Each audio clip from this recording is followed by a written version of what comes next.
First, I want to give you a real rundown on silver. I'm not going to give you any facts about mine production or anything like that, because a lot of that times it's semi irrelevant. The most common sense thing right now with silver is that it's below the price to cost of production in most cases, unless it's already established mines. If they got to go out and go in new areas, buy new land, invest a lot of capital, the price of silver is going to have to go up to keep up with demand. Now, I've always mentioned something else back. Maybe I'm going to just put a link on a video about demand destruction, because these are the people out there that they see silver can go up to any price. There's always an alternative that can come into the market. Engineers have known this for years. Necessity is the mother of all invention. But I have to state this, that what we're seeing right now is basically still in a correction period. Watch the psychology of everything. Silver's always been known as something that throws off all kinds of people. It's like a very, psychological investment, upsetting to a lot of people, I guess. People look at it too much, they get too emotional. I'm going to go through a couple of little facts here in the beginning, because just to get your head on straight with a lot of things, and we're not playing any kind of emotions. But you remember when silver was over 30 and it was going down to 26 a few times? I thought it would go below 26 at one point before it starts going up. I didn't think it would go this low.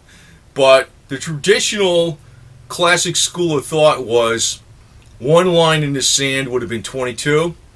That would have been the old height from the old height, previous height, because when the last time it corrected from the previous height, it went down to 8, which was the old height from 2005, around that time. And the other line in the sand would have been around 18. That was classic thought, even way back when, before we even had the correction below 26, right? So 18 is probably a pretty solid bottom.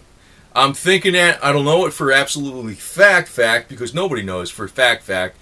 But just remember about your emotions, because well, this is where you're going to make money, because people are going to be buying it at any price later on, thinking it's a great deal. Just like, there's people that must have bought Bitcoin at $1,200, back when it went overnight to $1,200. Now, I don't like that investment, and I agree with, I'm going to mention a name here, Ann Barnhart, because it's not really like something real, tangible asset that you can hold, even though you think you have your electronic wallet and all this type of stuff. I remember what she elaborated on that, but I don't want to get too much off on that. But if you look back, actually what's been going on, the top 1 basis point, let's not talk about the 1%, it's the 1% of the 1%. The top 1 basis point now in this country own 22% of the wealth. Now, that is still, it's actually been a little bit more skewed than that at the turn of the century. When he used to have the robber barons and all the people were out there, they used to call them the muckrakers, kind of like what the alternative media is doing today on YouTube.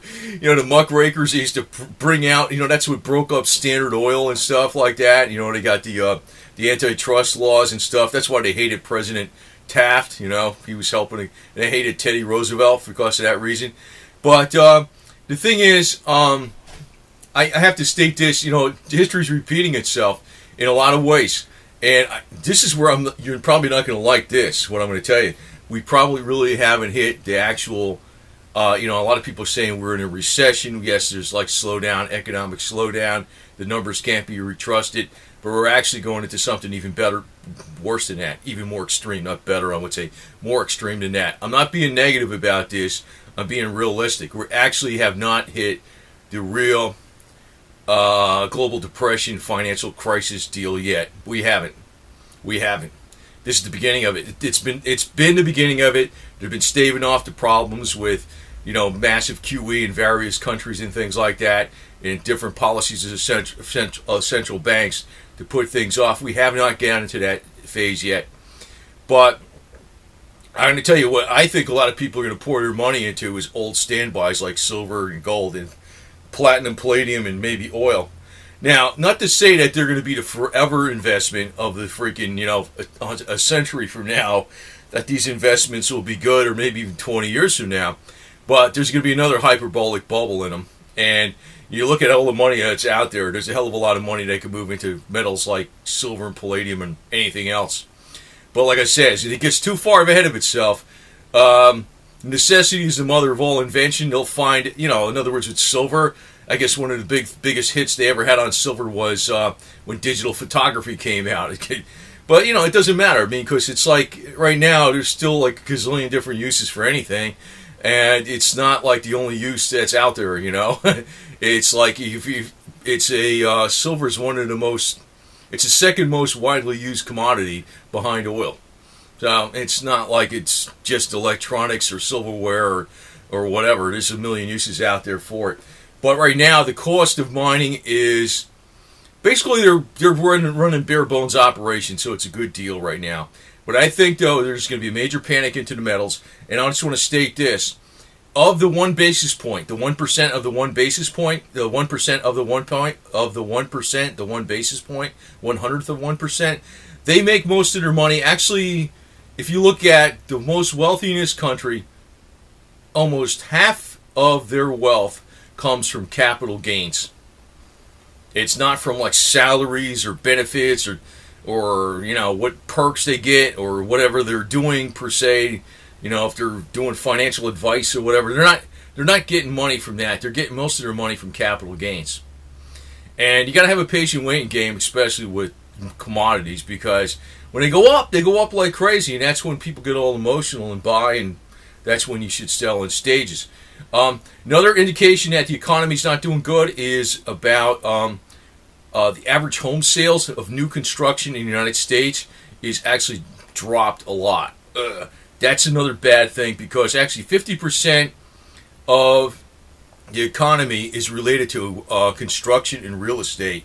Whether it's directly related to it or it's one of the ancillary industries around it, with closing agents and title searches and all this kind of garbage and whatever else is around there, marketing and all that type of stuff. It's almost 50% of the economy. So when you're talking about a major slowdown in new home sales, new homes construction, that's actually another bad sign too. Now that's telling me that Janet Yellen's going to have to actually get ahead and reverse her policy on QE. I know like the bonds now, the U.S. debt is being bought by, I think, in Europe, and actually they're buying it. But I'm thinking to myself, how is this going to keep working forever? It's like a shell game. How does that make their books look solid? I just bought some junk off of you, and I paid face value for it. Now what do I do with it? Is it a productive asset? You know what I mean? It's like, if I was working with somebody else, this is A and this is B, and we're buying each other's crap, and I sold it to this guy for $10,000, and it's really not really worth that, and he puts it on his books as, yeah, I paid $10,000, it's valued on my books for $10,000. He creates some money and he buys it over here, and it's like they're inflating each other's books, and it's not really something that is real value. How much real value is government debt when they're adding so much debt to it? So it's impossible to pay back. So what the hell can I tell you? It's a game that's going to actually happen where it's going to implode. It's going to implode. And that's one reason you have the metals. And that's where I think there's going to be a psychological, panic into the metals at one point in time. Now, I got to say this, you got to remember that, when you're dealing with a lot of this stuff, a lot of people there's a lot of people out there, I'm going to tell you right now, anybody on the internet that states they know they made this much money off of trade and that, they do not, they're basically looking for business, they're looking for fees, they're looking for you to subscribe for their newsletter, they're looking for their brokers, looking to get more capital and funds under their management so they get more fees. That's a bunch of garbage, actually. I'm going to actually, like I said, on my channel, I'm actually going to put a lot of how-to videos onto, how to actually do things and save yourself some kind of money for the average middle-class person, because it's something where, if you get back to basics, the so-called, numbers crunchers, whatever you want to call them, not to knock that too much, but, it's like the paper hangers, the numbers crunchers, and all this kind of garbage.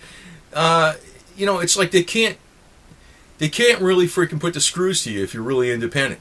You're really independent. You know what I mean? What they're trying to do is like say, you know, money is God, and we create the money. And if you don't have it, and you don't pay our fees, and you don't pay our taxes, and you don't pay our whatever the hell it is that we say is due by law, we could take all real physical property. See, that's what they're really interested in. They're actually, the elite themselves are actually interested in physical property. They're not stupid. You know what I mean? They're not stupid. And you shouldn't be either, because when you're actually owning silver and things like that, not to say that's your only investment, but, you know, I tell you this, if you had so much money to put into, like, say, silver or whatever, dollars, you should keep some cash. You should probably, you know, do some of the silver, you know, get some long-term food storage, get some water purification devices, some water storage, a generator, a diesel generator, some diesel storage, and some other freaking types of prepping things in case, you know, if there's a real collapse in the economy or something like that and there's a major problem. Because what I think that is coming up, you know, it's going to be like piecemeal, a little bit at a time, and you're not going to notice it until it's too late. That's exactly how it works. That's exactly how it works. You're not going to notice it until it's too late. And then it's going to be panic buying. And that's when you want to be selling a little bit for yourself. See, this overall solution of silver, you know, if everybody owned a bunch of silver in this country, it wouldn't save the economy. It's actually real production of goods and services that actually saves the economy. That's common sense 101. It's actually what's going on when you're owning some silver. It's protecting you from the bankster fiat game, basically. You know, they got it rigged. Yeah, I know they got it rigged, but you got to remember, these people on the bankster world aren't really, you know, another thing is obvious too. They're feeling pressure because, and I got to rehash this again, because you've seen all the banker deaths, murders, jumping out of freaking windows, people dying here and there and left and right. Something's going on. They're feeling a pressure cooker themselves. You know what I mean? And, you know, it's across the board. Actually, all this type of stuff is just bad karma all the way around. So you got to keep a positive attitude and stick with the damn basics. But, you know, I'm going to tell you this again, though. When silver goes up, it's going to go up a lot faster than you expect. It only takes 6-7 months, and it'll be through 50, like that. You know, and you'll be like, what the hell happened? You know, and if it goes up that fast, it probably will correct. But who the hell knows for sure, what I think is going to happen is, like I said, another thing I've been mentioning before, is geopolitical tensions. There's a lot more of that going on. You can see that going on in Ukraine, right? You got you know, paratrooper forces being rotated in and out of Poland, and all the Lithuanian stuff like that, and other NATO nations, to give some reassurance to the NATO partners that the U.S. has a presence over there. Now, I don't think Putin's going to freaking do something right away, but what I'm saying is geopolitical tensions are going up and up and up. Actually, I'm going to tell you this, just to let the cat out of the bag. Well, we're going to see possibly a major conflict with Russia, and this has always been the contention that I knew about. What they're counting on first is total economic collapse in the West. Total economic financial collapse in the West. And then they're going to be sowing the seeds of discord. They're going to want everybody fighting each other over here in the West. They're going to want, like, the balkanization of everything in the United States. They're going to want everybody, you know, divided, and then they're going to move in the power vacuum. That's really the plan of the Russian elite for a long time. And, you know, I've been mentioning that there's a point, the 1 basis point, the 1% of 1% in this country now owes 22% of the wealth. Well, it's getting close to the time of the robber barons at the turn of the century. That bad, right? Now, I mean, it's been worse, actually. It's actually been worse in this country, even that way, right? Now, I'm going to state this, but we got it better. We actually made it better. We got to remember that, too. But in Russia, it's actually 8/100,000ths of 1% owns 35% of the wealth in the country. It's like 110 oligarchs basically own 35% of the wealth in the country. That's a real mafia family to the max. To the max. That's what it is, and that's what Vladimir Putin's about. So I got to add that on the end here, because there's a lot of fans in the West of this guy, Vladimir Putin. And I'm like, man, you guys don't get it, man. You're like jumping from one thing to another. That's worst. You know, we got the tools to fix things, and the The way to actually fix stuff actually is to get back to basics and hands on all the way. So yesterday I was down in South Florida. So if you wonder where the hell it was, that's where it was. But I do other things too. I'm not exactly 100% married into YouTube here, but I'm going to put another video out, I think, here about the Bundy Ranch pretty soon, and I got some other angles on stuff, and, I got to put it out this way. Direct frontal assault is not your only method. It's not your only method, So, just keep the faith with the silver deal, because 100 years from now, maybe silver might be, who knows? I don't know what the deal is with it. I think crude oil is going to be out the window for most of its uses in the future. That's going to be one investment that actually is going to plummet in value over the long term, crude oil. But in the meantime, I think crude oil is going to go through the freaking roof. It's going to super spike like crazy when things really heat up. That's the time to sell. That's the time to sell. So just keep this in mind. Commodities don't go like this. They don't go like this. They go like this. That's commodities. High risk, high reward, and where did the 1 basis point make the biggest slice of their money? On capital gains. It's on that themselves. So right now silver's cheap. It's boring. It's not boring. It's like down in the doldrums. It's like, where did it go for the last 3 years, right? Nowhere. It went down, right, for 3 years, right? It's actually the time to be, keep your holdings and even add to it if you want. Just, because when it plays out, you're going to be like, holy shit, 6-7 months, it goes up like a rocket. It could be this year, because every freaking 3 years it looks like there's a pattern. 2005 was a height. 2008 was a height and a crash. 2011 was a height and a crash. Maybe 2014 might be a new all-time height and a crash. Or maybe the crash might be in 2015. That's what I'm thinking, September 2015. So anyway, stick with the deal, man, because the 1 basis point, make the money on capital gains.